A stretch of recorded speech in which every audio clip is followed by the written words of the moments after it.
Gather in this chamber, we ask your blessings on all of us.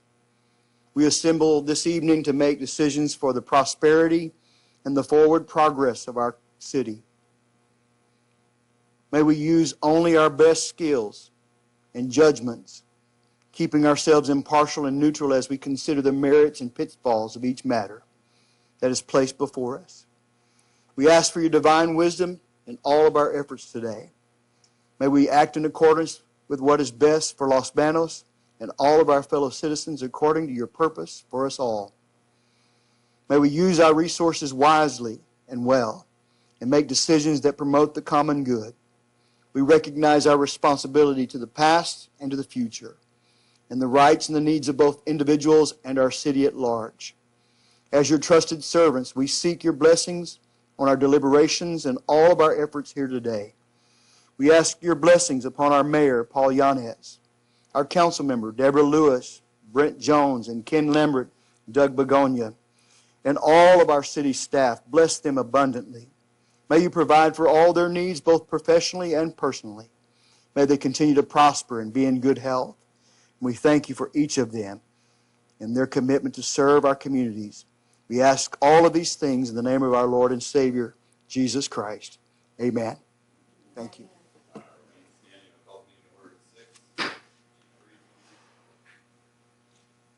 Allegiance to the flag of the United States of America and to the republic for which it stands, one nation, under God, indivisible, with liberty and justice for all.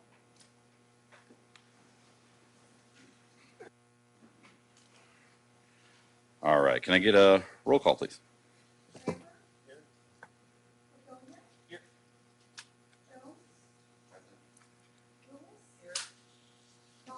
Here, we have a quorum. Item 4, consideration of approval of the agenda. Do we have a motion? Councilmember Jones? So moved. Councilmember Lambert? Second. All those in favor? Aye. Aye. All right, motion passes.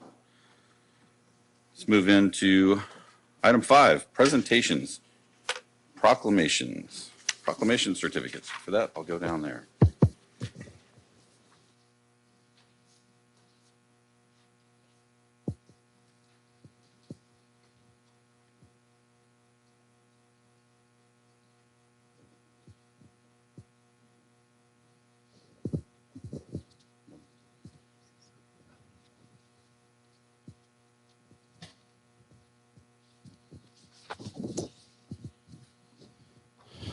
All right. It's a proclamation recognizing the retirement of City of Los Banos Police Services Manager Brenda Geary. Whereas Brenda Geary was hired as a police service manager by the City of Los Banos on July 20th, 2015. Whereas Brenda Geary has contributed tremendously throughout her career to the community of Los Banos with her knowledge and commitment to her job. Whereas during her service to the Los Banos community, Brenda Geary was known as a dedicated and integral part of the Los Banos Police Department's administrative team. Whereas Brenda Geary began her career 25 years ago and has served her community and employer faithfully. And whereas Brenda Geary retired from the City of Los Banos as a police services manager on August 1, 2023 with 8 years of service as a city employee. Now, therefore, be it proclaimed that the mayor and the city council members of the City of Los Banos do hereby commend Brenda Geary on her dedication and loyalty to the City of Los Banos and congratulate her on her retirement. Be it further proclaimed as a proclamation that will be presented at the August 2nd council meeting. And accepting on her behalf, Chief Breezy. I didn't mean to say hey to you. I was talking to you.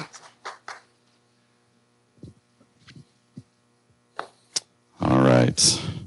And is Kim here? Yes, she is. Well, I saw her earlier.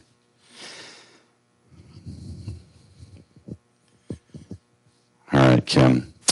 Kim Tomaso, Finance Manager, in recognition of your outstanding performance and dedicated service to the City of Los Banos for being named Employee of the Month, June 2023. Congratulations.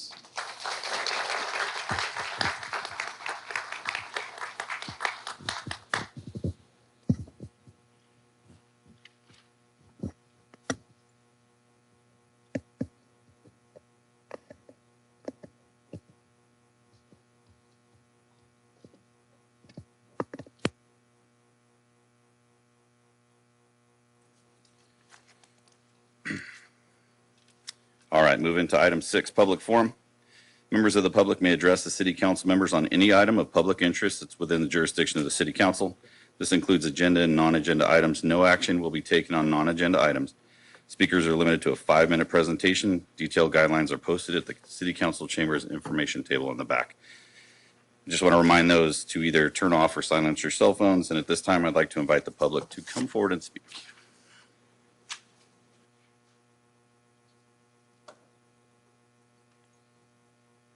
Hi, Kathy Ballard, resident of Los Banos.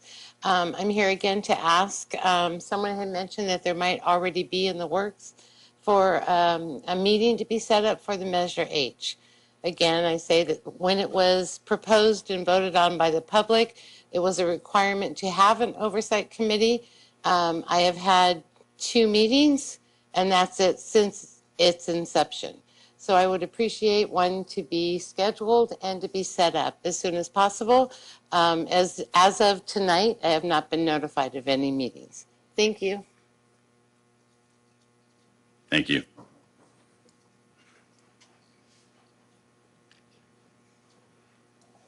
Hello, everyone. My reason for coming to these meetings and attempting to be involved in the shelter renovation is because I feel like there is finally an opportunity to make things better for everyone. That includes people who love animals and people who don't like animals. People who don't like cats and dogs could actually help eliminate a lot of them by supporting a local low-cost spay and neuter program so that Los Banos residents can easily take their dogs and cats in for surgery to avoid more unwanted litters. I think we can all agree we don't need any more unwanted animals being born here. There are too many of them. We do need a humane way to curb the overpopulation, and spaying and neutering is a well-proven solution.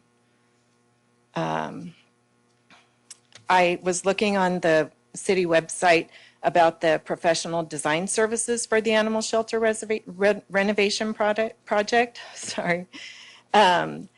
It doesn't look like there's a spay and neuter clinic included in the plans. And I just want to voice my opinion that could be a very serious oversight in the long term, because the goal is to reduce the overpopulation. And then we won't have the need for more euthanization, bigger shelter to hold more animals. We want to try to get the population down to a manageable number. And it does cost a lot of money to go out of town and get an animal spayed or neutered. And the wait is very long if you choose to stay in Los Banos and try to do it with a local vet. I would like to request that the mayor, city manager, and city council hold a town hall meeting to discuss the plans for the shelter renovation with the public.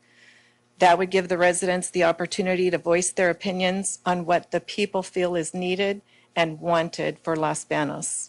The people who have to live with the end result of this once-in-a-lifetime renovation should have some say in how the shelter is renovated and what the end result will have to offer. We need a modern facility to provide medical care and housing for the animals, a decent place for the staff to work, and a place where the public can be comfortable coming in. We don't have that right now. People do not want to go visit the shelter. Standing here speaking for 5 minutes with no ability to have a conversation feels like I'm wasting my time. I hope I'm wrong about that. It's an important decision and it deserves consideration. So I feel like an opportunity to actually converse is what's needed. I know you had one for the homeless situation, and unfortunately I wasn't able to go to that, but I'll watch it online, and I feel like it's another very important problem that we have in Los Banos. So that's my time. Thank you. Thank you. Anyone else? Mayor, City Council members, Cami Avalar. I was disappointed that the town hall was announced on the Nextdoor app. I'm not on social media, and so missed the town hall meeting and just found out about it yesterday. I would like to see a notice posted on the city website under public notices next time. I'm sure you missed me. As a homeowner with the homeless camps right behind me, I am forced to call the police when their actions directly affect me, and that is mostly related to fires and noise. This last weekend, a new encampment moved in behind me, right behind me, and they have a generator. Starting Sunday night, they began playing music. Monday night at 11 p.m., they started playing the radio at full blast. I taped it from my bedroom window, and it was absolutely impossible to sleep. At 11:01, I called the police dispatch and asked them to send an officer to the rail trail to have them turn it off. I do want to stop right there and mention that as soon as I say I'm calling about the homeless on the rail trail, there's a noticeable attitude change in the dispatch person. Not a good one. At 11:19, I called again, as it was still playing, and was told that I was low priority and they will get there when they can. At 12:45, or 11:45, I called back, as no one had still arrived, and was told that an officer had gone out there and there was no issue. Now, my husband and I had been standing on our back deck the entire time. The music had not been turned off. No one had shown up. She said she would put us back on the board. At 12, I have to get up at 4 a.m. to go to work. At 12:20, the group started a bonfire. At 12:25, the music stopped because the generator ran out of fuel, and the fire truck arrived. At 12:44, the police finally arrived, but now it was all shut down. At 12:45, Officer Martinez called me because I had asked him to, and we discussed my options. At 1 a.m., I finally went to sleep and got up at 4 to go to work. Monday of last week, my neighbor came down to our house at 7 a.m. because there was a homeless person on a bike looking over our gate into our backyard. He yelled at him. The man turned around, actually, and came back and told him, what are you going to do about it? His only option to say was, I called the police. This scenario is leading to my question. I've lived here for 22 years, and this year is the first year that I've had to call the police. I'm not calling on every little thing that happens, but why should I made to feel like I am a bother when I do call? Granted, it's not a murder that I am calling about, but I am calling about something that is directly affecting my physical and mental health and my job. And if I'm too tired to do my work, how do I get a police response that helps me at that moment? I can't wait 2 hours at 11 o'clock at night on a work day to get help. I do not call on most of the fires that are lit. I call on the ones that are way too big and they are throwing things into it that are exploding. The last one I called on took at least 10 minutes for a response. How do I get an adequate response? And that's basically my question. What options do I have other than the limited ones that are available?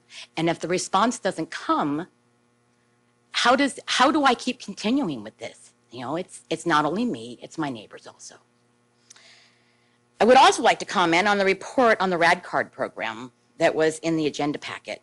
It did not answer the questions that were asked at the last council meeting. You do need to provide a proper response with full transparency to the public. I would also like to comment on the consideration of a committee to address the improvement of the design standards for the city. The design standards are only as good as the city building employees and inspectors that sign off on these projects. The Shaughnessy Village permit was signed off before the park was constructed, and the main roadway was not completed per the plans that they had submitted. So the developer walked away, and the new homeowners don't have what they paid for, and the city now has to pay to complete these items. Just something to consider. Thank you. Thank you.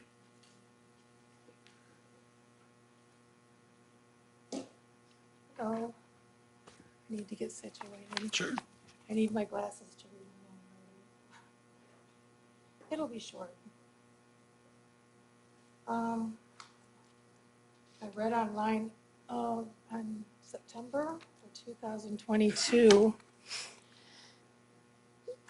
a measure was presented by Chief Brizzi to make the rail trail for the homeless and to relocate the homeless through the Los Banos enterprise. And then on December 8th, you came in, kind of thrown into it, and dispersed everybody 4-to-1 vote to get the people out of the encampment behind the trailer park.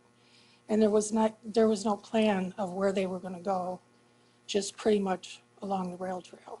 Okay, so I thought that was kind of a really not good plan, and it was just thrown to the wind, you know.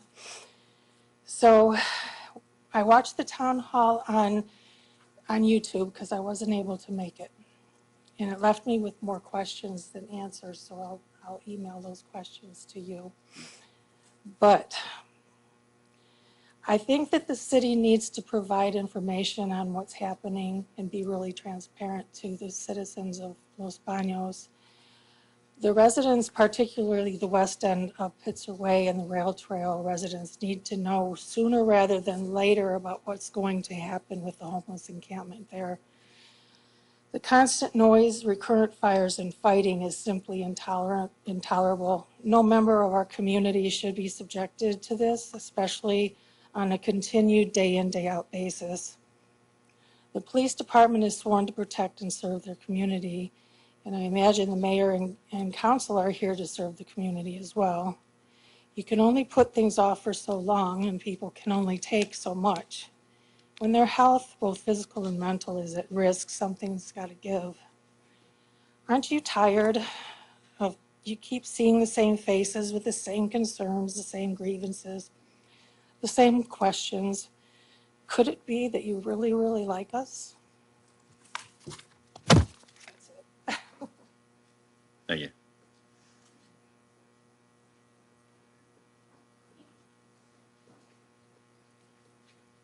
Good evening, Mayor and City Council. Rhonda Lowe with Los Banos. I was really happy to get back into in-person workshops where we have the opportunity for people that want to be an entrepreneur in our community to come out.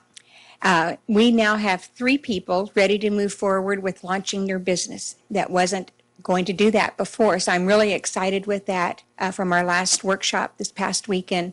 Our next one will be August 12th. Again at the community center, and I want to thank Joe. He had a great setup for us there. It was an amazing place for us to hold a workshop, better than I had imagined it would be. So I thank you, Joe, for that. Thank the city for being our partner with SBDC on this, because together we can make our community, the economic side of our community, better than ever. So I'm really excited and hope that more people will sign up. It is a no-cost workshop. Thank you to the SBA and the California Governor's Office of Business and Economic Development. They allow SBDC to bring these workshops that can make all the difference in the world, in our community. And so I hope we get to continue to do that. And so thank you. Thank you.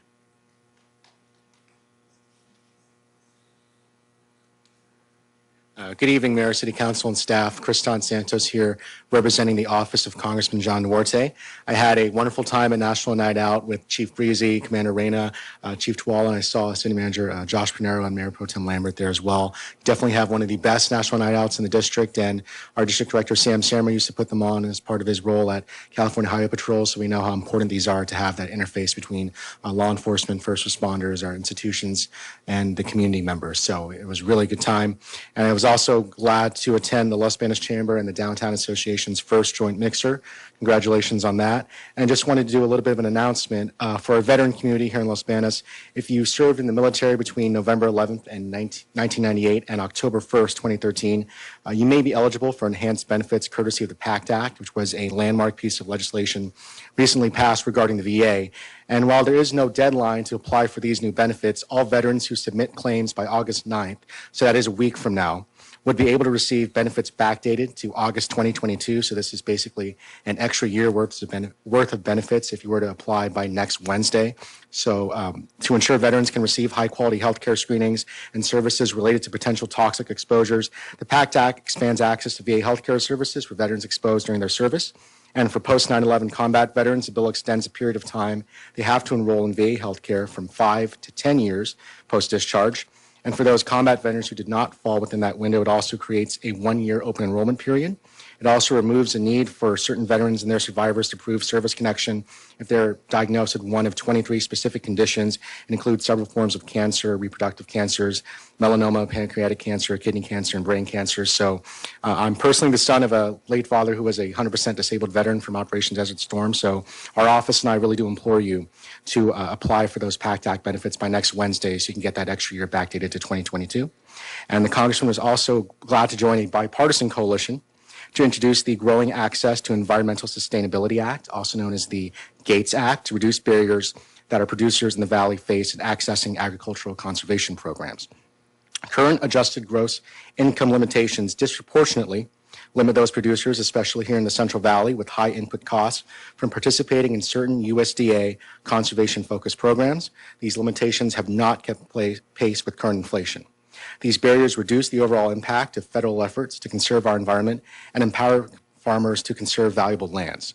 Efforts like the GATES Act will help increase participation in conservation programs while keeping federal funding associated with those programs directed for those on the ground who are working in and improving our agricultural communities.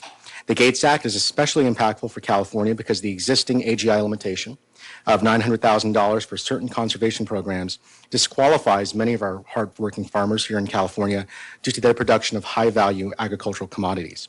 Specifically, the GATES Act would exempt the AGI limitation for farms that get 75% of their income from farming or related farming practices, including agritourism, direct-to-consumer marketing of agricultural products, the sale of agricultural equipment owned by person or entity, and other agricultural activities as determined by the Secretary of Ag.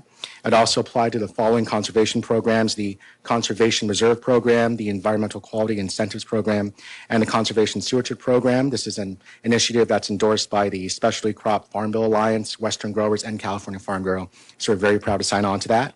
And just today, Congressman Duarte proudly applauds the provisional agreement between Madera Community Hospital and Adventist Health. In 2022, Madera Community Hospital's closure sent shockwaves throughout our valley and up and down the 13th District, leaving families with limited access to essential medical care. This agreement marks a victory for our communities and ensures that vital medical services continue to be available to Valley families.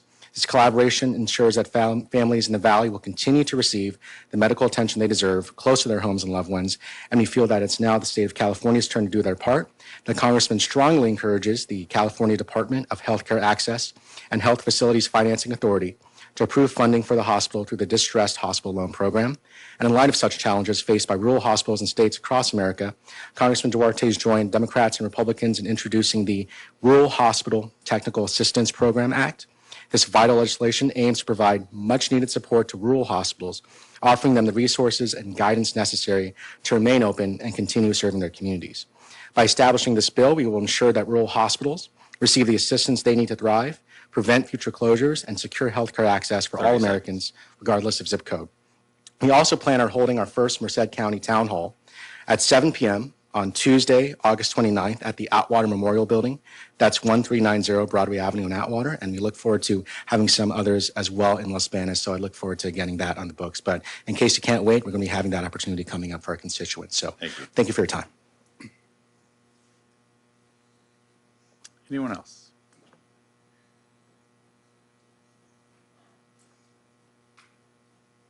Hello, council members, mayor. I'm here to address my concern and also read this off of Graciano Rubio for the problem we've been having.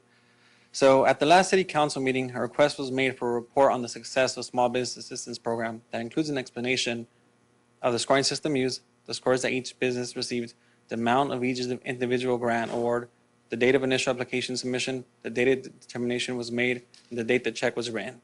This is all public information, and there is no reason why it can't be provided.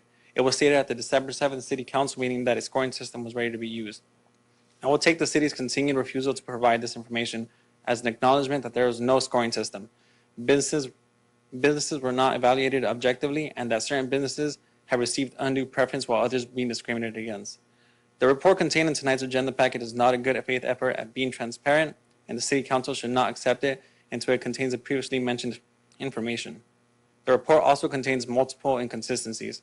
In the December 7th staff report outlining this program, $550,000 of already held funds were to be budgeted for this program, but in tonight's report it states $500,000.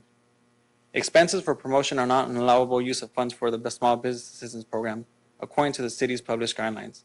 So the rationale for why the 501c6 was approved inadequate, other organizations were not allowed to apply for promotional expenses. 501c8s are ineligible regardless of the type of expenses. One of the 501c8s approved had no economic impact from COVID and received funding to paint the building they owned. This is difficult to justify as solely a community benefit or to support the underserved community most impacted by COVID when the most shut down businesses receive lesser grants. The city cannot claim that discrimination is not occurring until they disclose the scoring system used. And the council should not accept this report until a good faith attempt at transparency is made by the city. Is the city going to release the scoring system or not? So that's what he wrote, and let me read from him. And I completely agree. I'm an advocate for fairness, and I received a grant for the Small Business Assistance Program, and I'm grateful for it, thankful for it. I owned a gym called The Compound here in town. And through COVID, it was definitely a very hard time, literally opening right before COVID hit, January 1st, 2020. Yeah, it was bad. A lot of times, code enforcement went over, shut me down. I had left my full-time job to pursue what I was doing. I felt Los Banos needed a 24-hour gym as a town of commuters. And I took the opportunity, I jumped for it. My mom and father helped me start up the business. For the first couple months, not enough for rent. Of course, it's expected, new business, trying to start. Then COVID hit, and having to shut down, it was tough. I went until code enforcement finally made me shut down on purpose, forcefully. Yeah, I went to the point where I was having all my equipment outside. That was the only way to stay open. Again, I've known the homeless problem for a while. I'm right there at the San Luis. We're the ones that Ethan Conrad owns, and there's homeless people there all the time. I remember I got it gated off. I remember having to put my equipment outside. At first, there was no gate. I was waking up at 5 in the morning, sleeping in my office at the gym, and then putting everything out and back in. It was tough. So I got the gate, and I still continue sleeping at the gym because homeless people were trying to, it's expected. And then everyone at that time wanted workout equipment. So I started a side business of trying to sell clothes, trying to rent out my equipment, and trying to keep some equipment outside for people to come work out. So it was tough. I definitely didn't see any profit for a while. My mother and father were there to help support me throughout it all. Again, I'm thankful for the grant. At the same time, for other small businesses that are struggling or struggled, we would like to see some more fairness in what's provided and more clarity. And yeah, because a lot of businesses are scared, and anyone who wants to start up a business who's new, it should be fair to them too, depending on what comes in the future. But yeah, that's all I have to share, and thank you for your time. Thank you.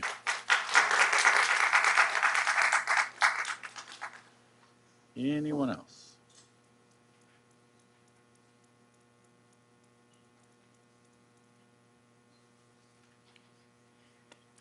Dear Mr. Mayor, City Council, staff, fellow residents, we're here to talk about a few issues. More importantly, is about openness, accountability, and transparency. There's been a trend here. A lot of issues have been come up, and agenda items have been passed without any public input into the development of those agenda items. More specifically, is the budget. Budget, one of the most important things as to how the city is going to be run. There was no oversight or no ability or opportunity for the public to input on that. The same day that it was presented, the same day it was passed, you had some citizens here who were scrambling to try to find, to develop questions as the item was up for a vote, just before the item was up for vote. That's not the way you run things. Absolutely not. Another item is and I appreciate the fact that you made yourself available for the town hall meeting. It's a very good step. However, the town hall meeting is just that. It's an opportunity for all citizens to voice their, to talk and express themselves to their government. This happened at a government facility funded by taxpayer dollars and hosted by the government. I don't see anywhere else where the First Amendment applies. And again, I understand you have certain information you want to put through. Perhaps in the future, you can say, I want to speak about this item for X amount of time, and afterwards, I'll take, everybody else is concerned. Because it was a shame to have people come and be turned away when that shouldn't happen. I think that's one of the main ways you can find out what the citizens want, what the issues are, and provide that transparency. Homelessness. Yes, the courts have said that it's not a crime to be homeless. However, claiming to be homeless or using that as cover to commit crimes is not the answer. It's not an excuse to violate the Penal Code, Housing Safety Code, and other statutes.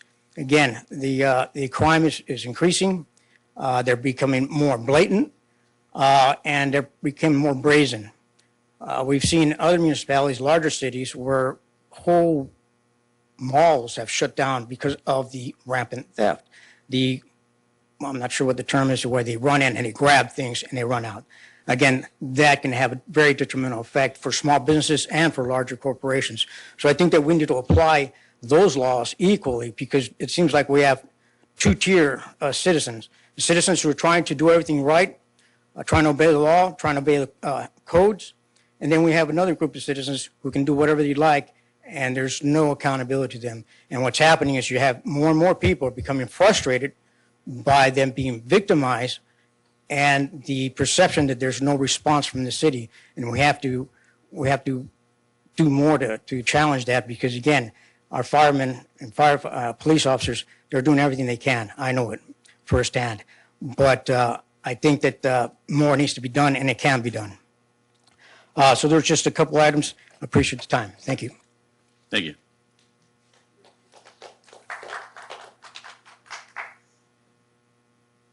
Anyone else? All right. Seeing none, I will close the public forum. Excuse me. Well, let's move into item 7, consideration of the approval of the consent agenda.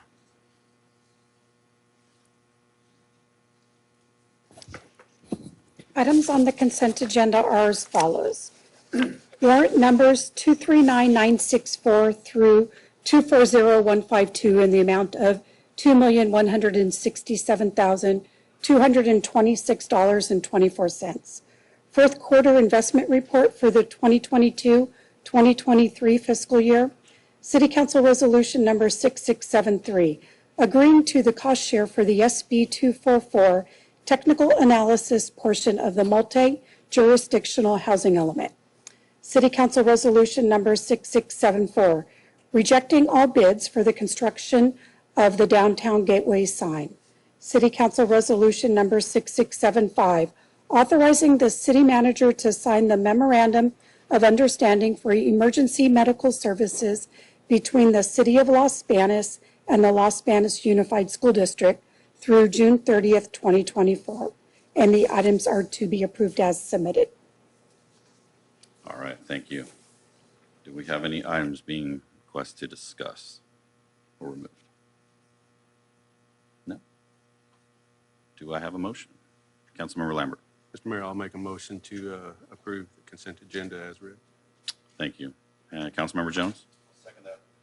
All right, all those in favor? Aye. Aye. All right, motion passes. Thank you.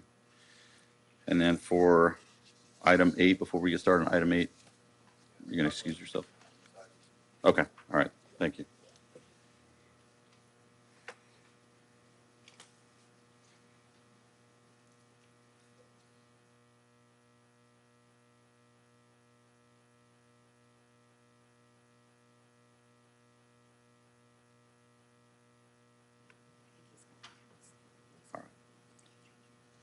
So because Councilmember Lambert was a recipient of one of the grant awards, he's recusing himself from this item.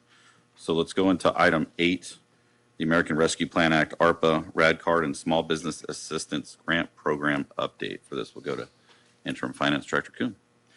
So this is, as it's stated in the title, just an update of the program. The program started February 1st. We closed out receiving applications on May 31st? May 1st, sorry, May 1st.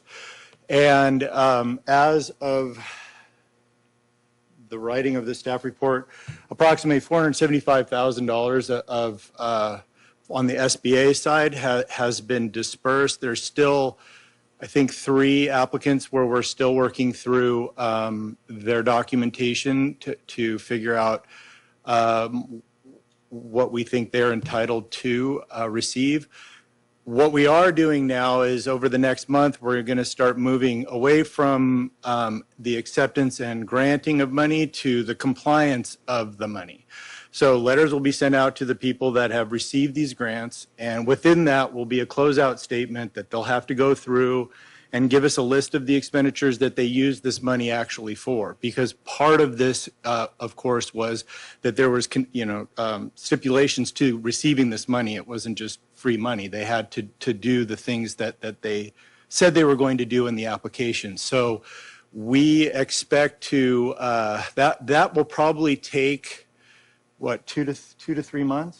Maybe to process all of that and make sure everybody has adequate time to make those expenditures and report back to us what they've done. At that point, then the entire program would be closed out and we will have a report of the whole program.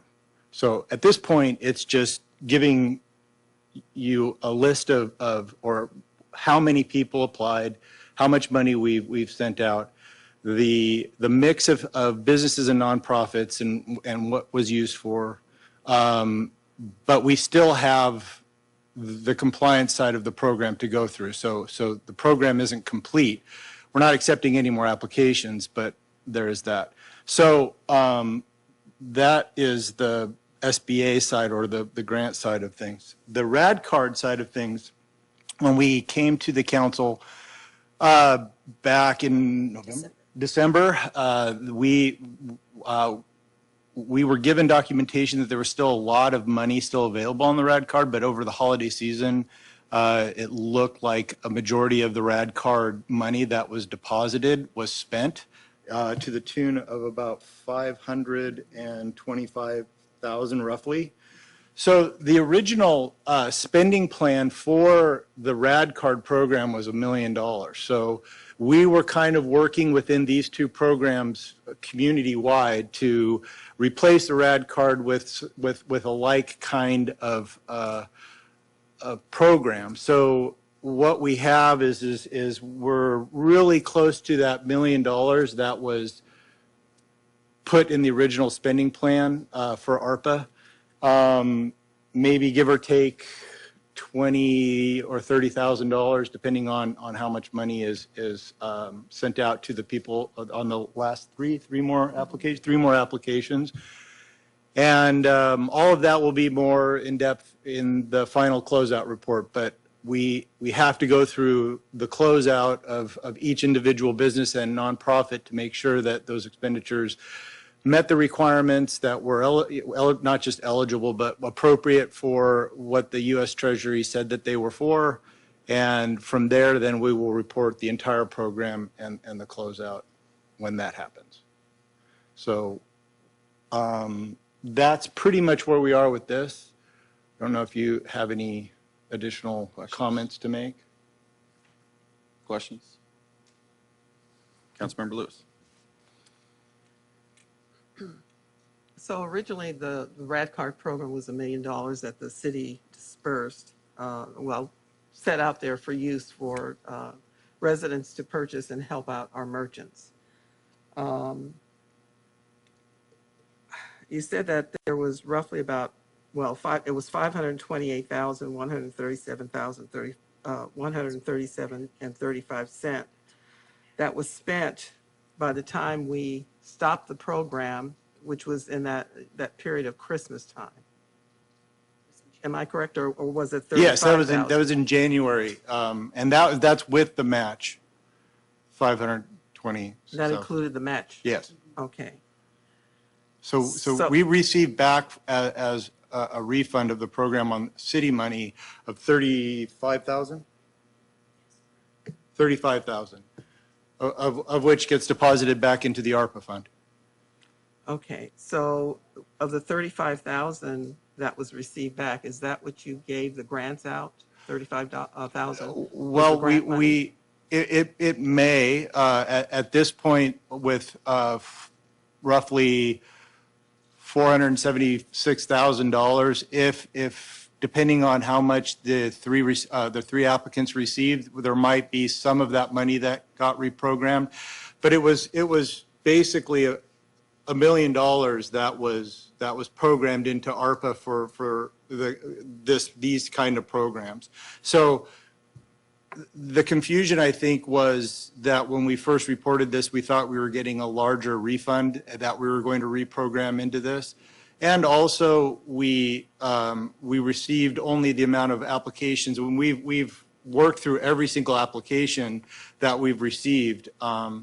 So, I mean, at this point, it's going to be very close to the $1 million that was originally set aside for this in the ARPA funding. So at the very beginning, there was a spending plan that was done actually before I even got here. That was then reported to the Treasury, and we've been working through those things. Part of that is the animal shelter. Part of there's many different things. But well, I'm only concerned about this portion right. tonight, not the animal shelter. I'm just giving you some background. Yeah. So in regards to this money, one of the things that I don't recall seeing is once we set up the $1 million for the RAD card, that when the city saw that card was, the money in that program wasn't working the way that we thought it was going to work, I didn't see like a closeout report even on the RAD card portion, you know, how much went out and how much is, we knew that there was money still out there on cards that people hadn't used yet. We haven't even closed that portion out now. And actually, now we have. There's been a question about.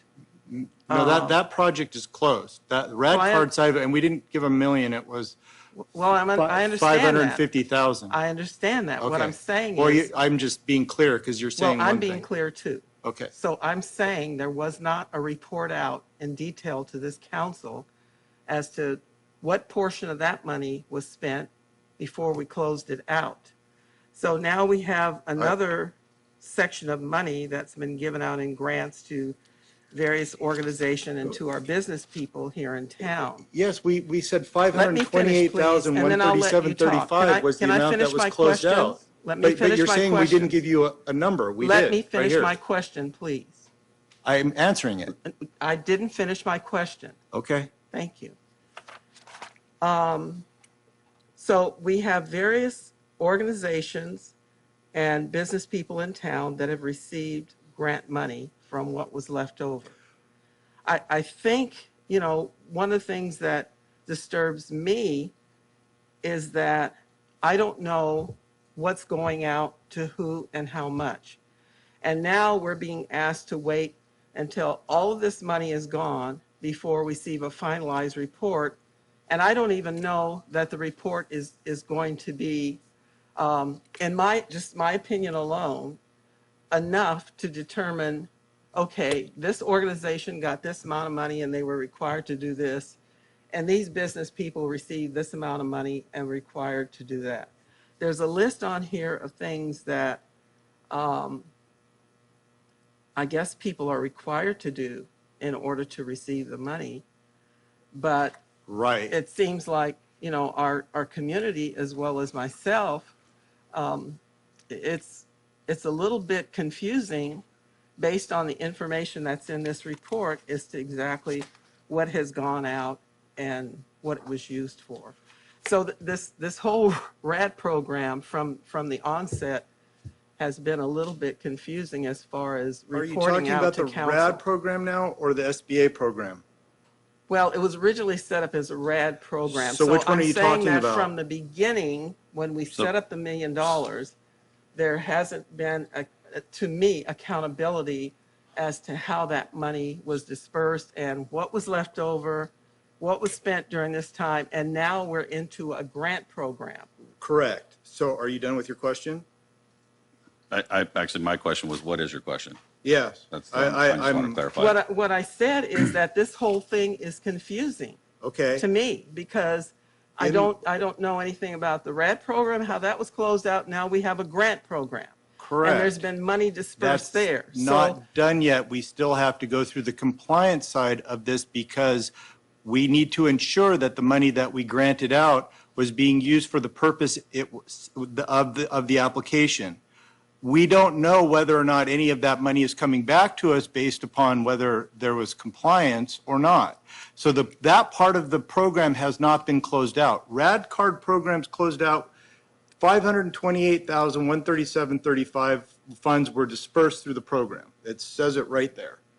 So we're still in, this is just an update. This isn't a complete closeout. And at the same time, there will be reporting to the Department of Treasury once this whole thing gets closed out. So this is an update. And the update was the RAD card is closed out, that we've dispersed 528, we received 35 that we put back into the ARPA fund. We still have 3 applicants left that we're working through together to see what's going to be dispersed from that.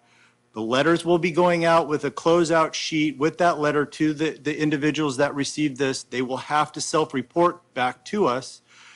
At that point, we're going to give them a little bit of time to make sure their expenditures are done and they can document everything. If they can't, then another letter will come out that will say, you know, based upon this, you didn't comply. So there's still a bit of work that needs to be done with this program. This is just simply an update. Okay. So, again, as I said in the beginning, there was $35,000 that was sent back to us from the RAD card program, right? Right, Okay. that's in ARPA, Okay. yes. Okay. So was there any other monies other than that $35,000 that was in the total of the $1 million that the city agreed upon to disperse? Okay, so I just said that 476,000 has been dispersed on the SBA side. So yes, that was. The RAD card is done. We did 476-ish. We still have some monies that were, because applications came in before the deadline that we're working through. So let me see if I can make this clearer to you. $35,000 was sent back to us. Right. Okay. What additional monies did we have other than that $35,000? From the RAD card program? From the whole program to be able to do these grants? I think I think what he's trying to tell you is that the second half of it, it's not comprehensive yet.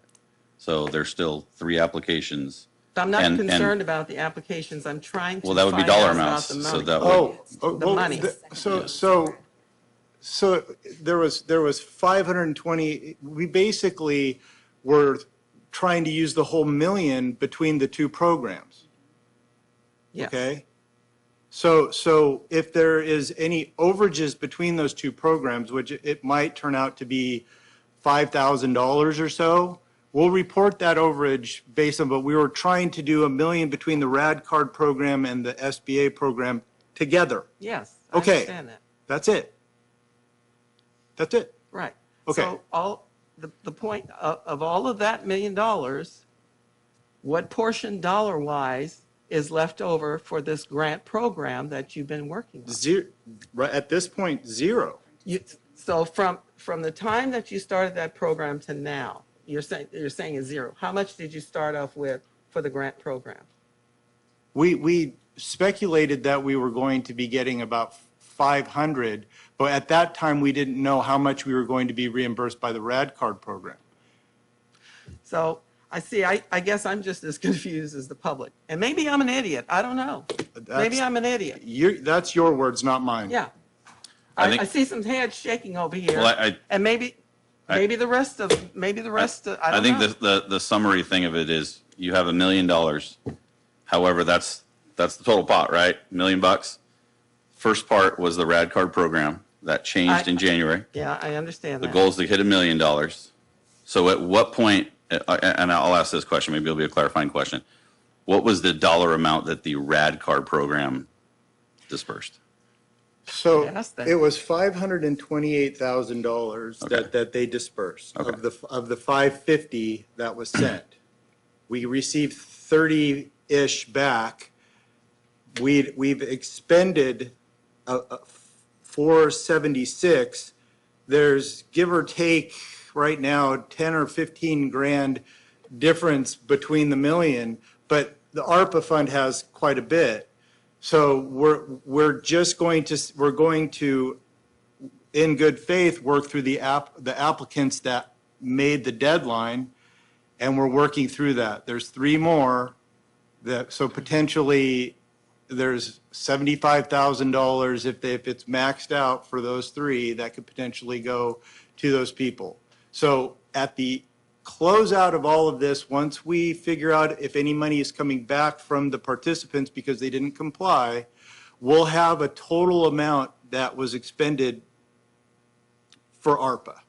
It's the same amount that I will be reporting to the U.S. Treasury. Well, the one thing that I've noticed is that when we get our monthly reports here at the meeting, we have to guess based on maybe names that are on there and certain dollar amounts, whether that was money that was dispersed in regards to the grant.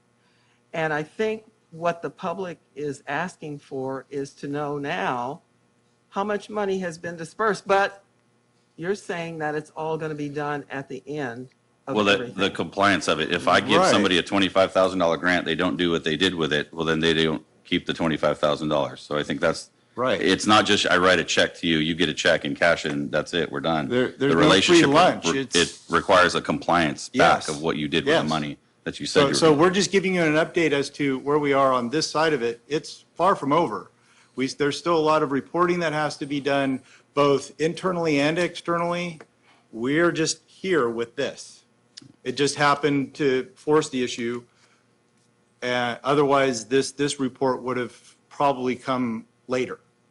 So how soon will this be wrapped up, and how soon will we have We're giving the public a little bit of time. report? We could enforce it like right now, but we want to work with the people that got the money because, again, it was an economic impact. I'm sure they're busy. They have other things we're hearing, from people quitting their jobs or whatever.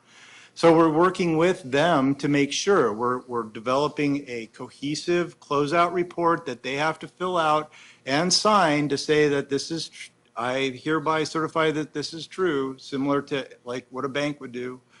And then they send it back, and that's the self-reporting side of this. So then from there, we'll go through and we will give the data points that is necessary for all of this stuff. But right now, it's kind of irrelevant because money could be coming back. So when the applications were given out to people to apply for this money, this round of money, there was no indication as to what deadlines would be for them? Yeah, there was. So there was no. I think we gave them 4 months. Yeah. 4 months. Okay. From the time of disbursement. So again, we're going to work through that, and we're going to, in good faith, allow them to have this time because in some cases they're ordering stuff that might take some time to come. There's a lot of variables at play. So we're not just sitting here giving out money willy-nilly. We're working through this case by case by case. And again, I look at it from a financial standpoint. She knows the community. That's the reason why we're working together to make sure that as we go through this, that case by case we're figuring out what not what they deserve, but what we feel was the impact. Okay. And I'm not here to put down any one organization or any individual business. What I'm continuing to hear is that there's a concern from the public about transparency. And,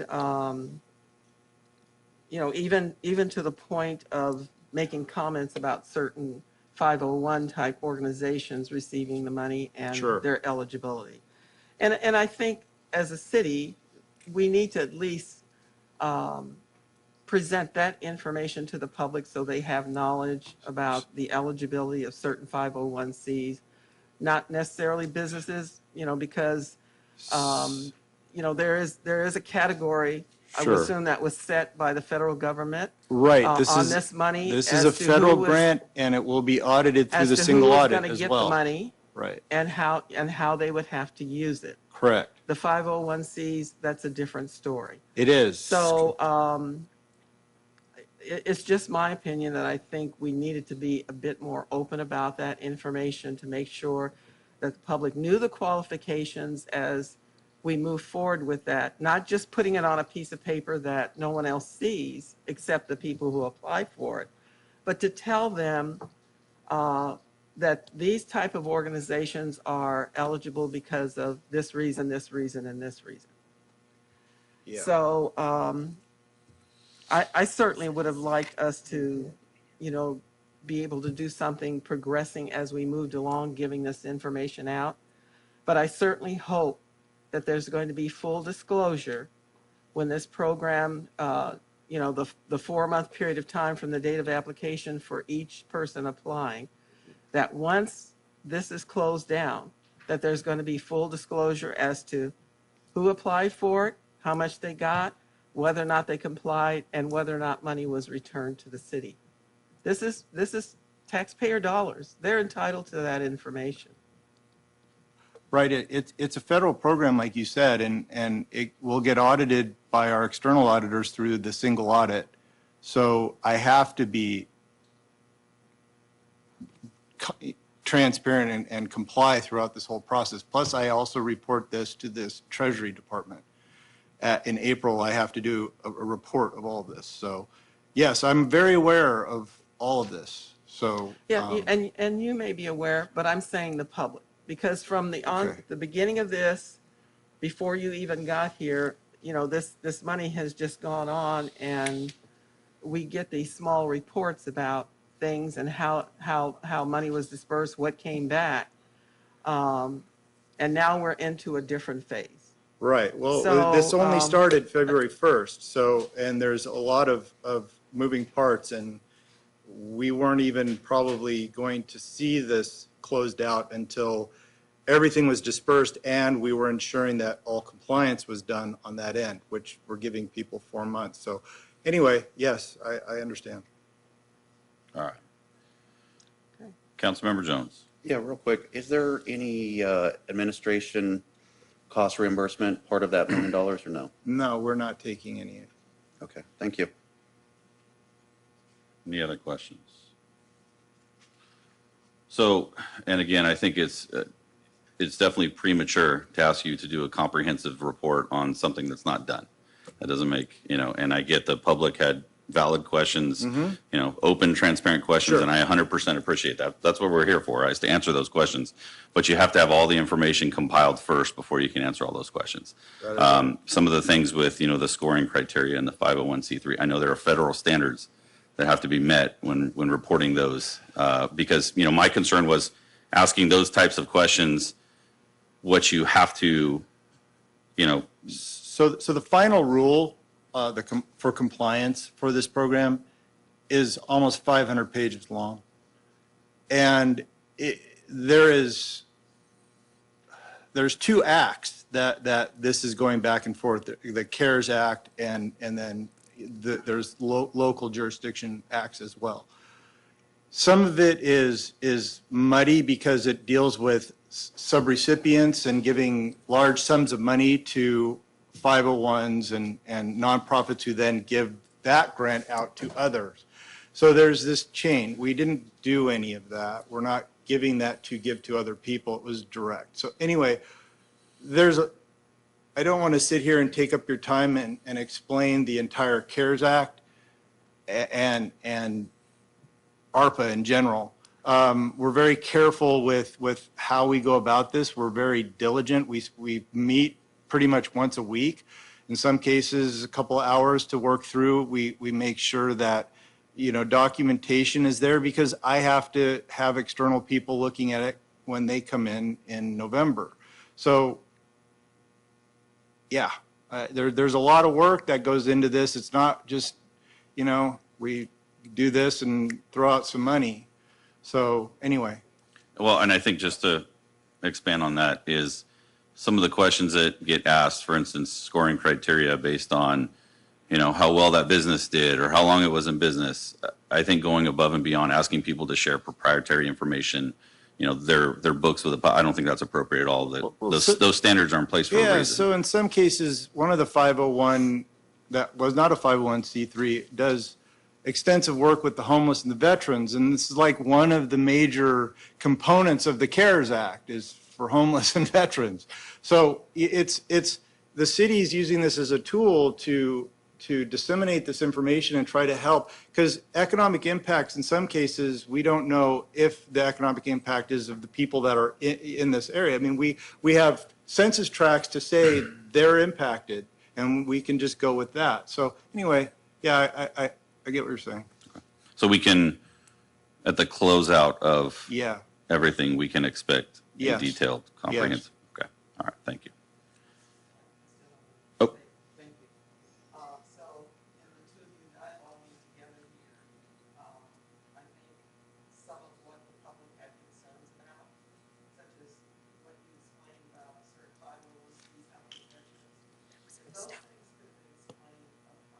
It said it in here. Sure, sorry.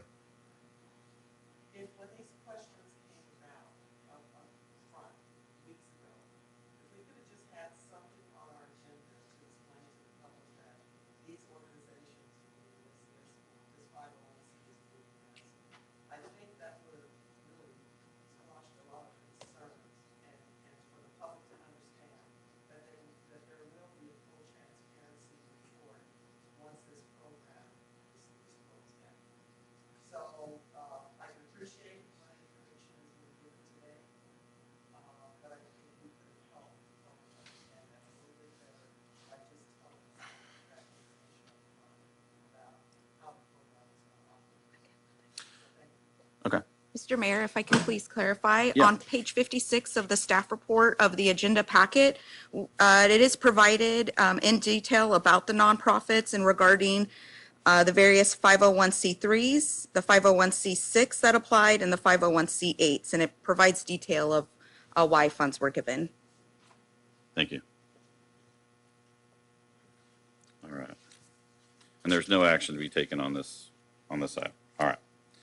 Moving on to item 9, consideration of creating an improvement standards and specifications technical advisory committee. I'm sorry. Oh, yeah, we probably need somebody else. We're missing somebody. Sorry, Ken.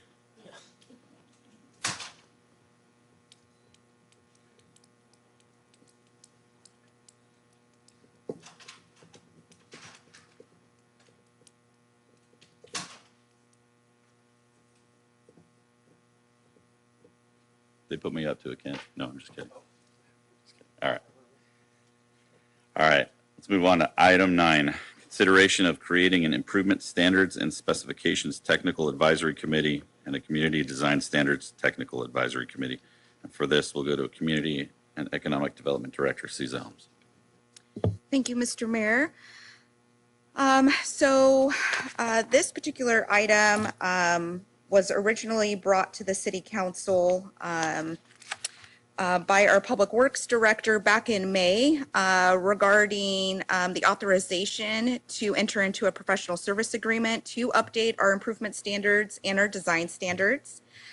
Our improvement standards have not been updated in, over a decade, and our design standards are over a decade as well, and so need to be updated.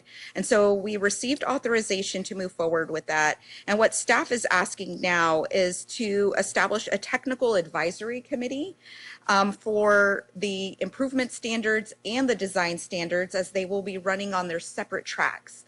They are, they will overlap and they are interlinked with each other, but they will be running on their separate tracks. So what we are asking for consideration tonight from the City Council is for a technical advisory committee to be established for the design standards. It would have a 7-member committee. It would have 2 council members, 2 planning commissioners, a member from the traffic safety committee, Parks and Recreation Commission, and the Tree Commission. I do want to be clear that we would only bring in those additional committees, the Traffic Safety, Parks and Rec, and the Tree Commission, when we are looking and discussing those particular items of which they have jurisdiction, which their commissions or committees have jurisdiction over. But the base would still be that City Council and Planning Commission, as all development does go through the Planning Commission, and they are advisory to the City Council. And then what we're asking for the design standards is for 2 city council members and 2 planning commissioners. We're asking that they be the same person that is on the improvement standards, so that there is continuity as both plans do interlink with each other. These committees would be selected by the mayor and the city manager and to be confirmed by the city council. And so that is what our request is for you tonight. And staff is requesting that the city council adopt each a separate resolution directing staff to create a technical advisory committee for each standard being updated. And that concludes my report. All right, thank you. Any questions? Do we have a motion?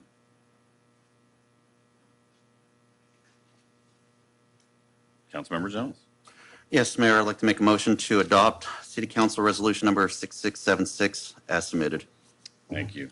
Do I have a second? Councilmember Begonia. Second the motion. All those in favor? Aye. All right. Any opposition? No.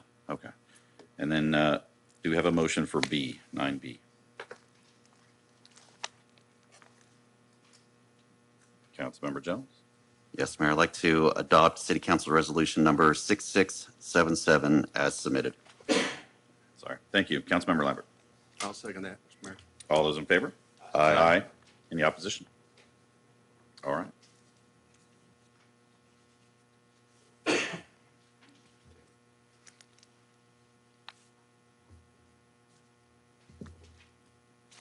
move on to item 10, advisement of public notices. I understand we have no report. All right. Item 11, city manager report. Yep. Thank you, Mr. Mayor. Appreciate it. I'd like to give a big thank you to the police department, Chief Breezy, and Sergeant Ivan Mendez for last night for National Night Out. It was a really good event. My first time attending. So for those of you folks that went out there, hope you enjoyed yourself. I was told that last year it was pretty toasty. This year it was nice and cool. We had a nice breeze out there. So I know it was quite pleasant. Christian from Congressman Duarte's office was out there, and he cannot admit it, but we know we had the best one out there, Christian. So out of all the cities that were putting one on, so our folks did a great job. So for all the folks that were there, the fire department, economic development team, that was there, and to all the people that made donations to all the prizes, thank you so much out in the community. I know that I saw the residents out there; they had a really great time. I was a little bummed I didn't win the box with free tacos, but I'm sure that person enjoyed it who got the box of free tacos. So it was a really good event. So thank you for folks for coming to that event, and thank you, Chief and Commander Reyna and Sergeant Mendez for all the hard work on putting that together. And thank you. All right. Next, we'll move to city council member reports.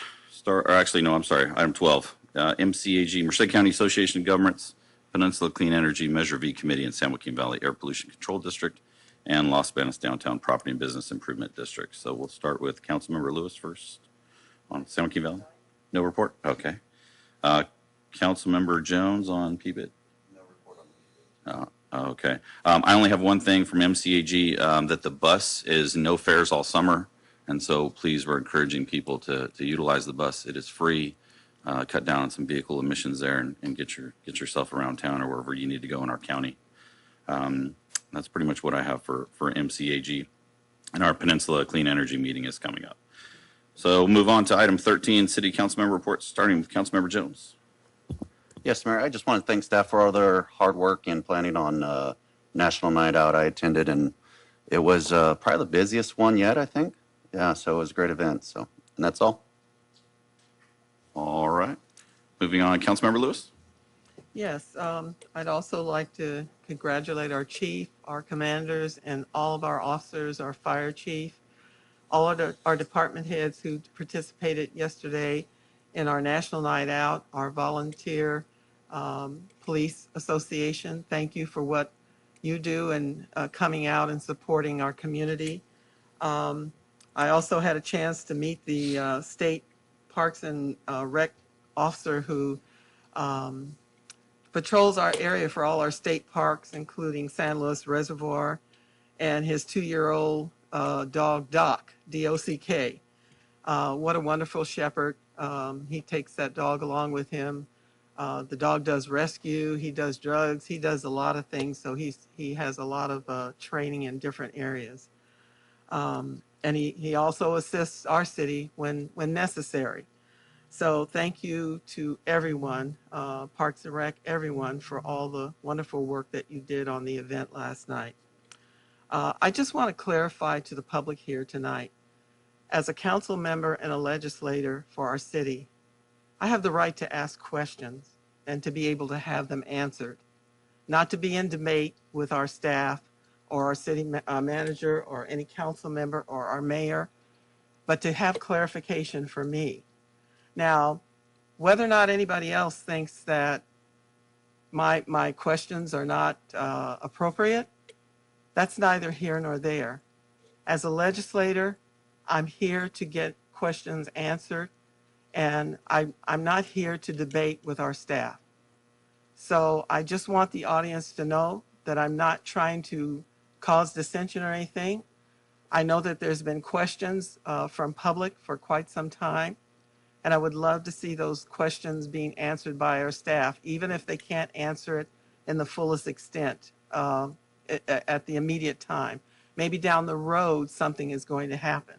But at least tell us that that's what's going to happen. Don't hold it back. So I appreciate the audience putting up with me. I appreciate the time to be able to ask questions.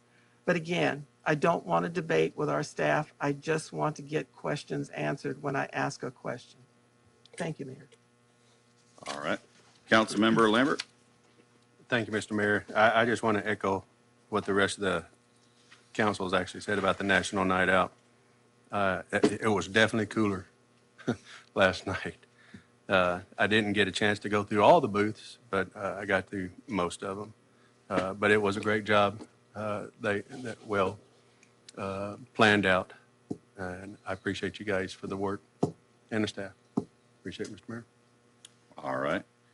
Councilmember Begonia. Yeah, I appreciate all the hard work put into last night as well. I've heard amazing things about it.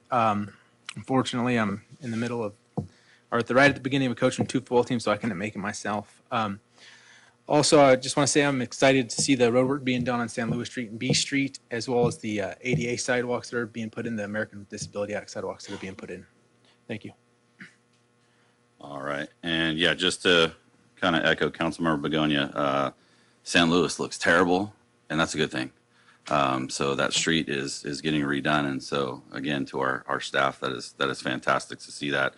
And I believe, between Measure V and what we have public works wise, I heard something like over 20 sidewalks going in. 30 plus. I'm sorry. Yeah. So that's, again, fantastic that we're getting things done. We're not just talking about it. Again, I attended National Night Out with my wife and my youngest son and my dog Gidget. We were out there last night. It was great. Fantastic event. So great work. Chief Breezy, Commander Reyna, everybody at the police department. Also, thank you to those that could come to the town hall event. It was not just shared on social media. It was posted other ways, not just the Nextdoor app, but on other ways as well. So thank you to everybody that came out to that event, and we had some great dialogue.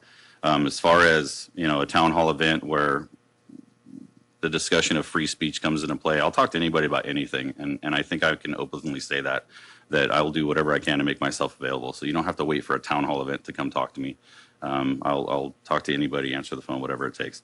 And then also too, if somebody did have questions, left the event with more questions than answered, I didn't go anywhere, so I stuck around. People could have come and met me in person as well. Also, on the case of we need to do more with related to crime and enforcement of crime. So the Los Banos Police Department enforces the laws. However, the voters of California decide what the laws are. There's something called the California Jury Instructions, CJIS. That's actually the book that law enforcement has to follow. So the idea that somebody's doing drugs or trespassing and we should throw them in jail for 5 years, it doesn't work that way. And so I just kind of want to give you that just brief education.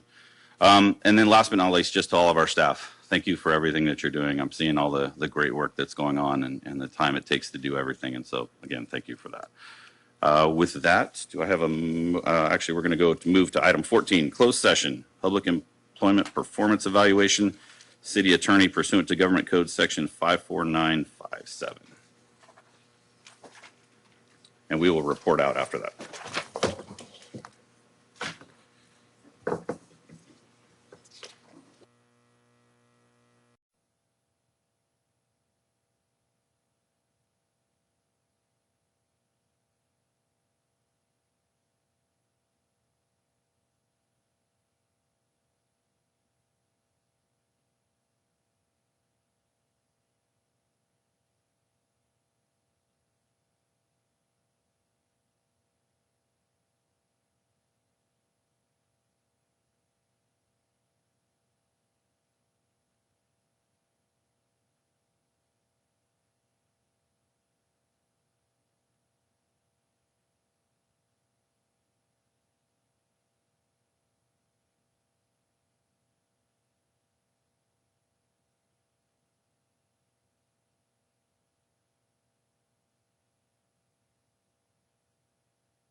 We good?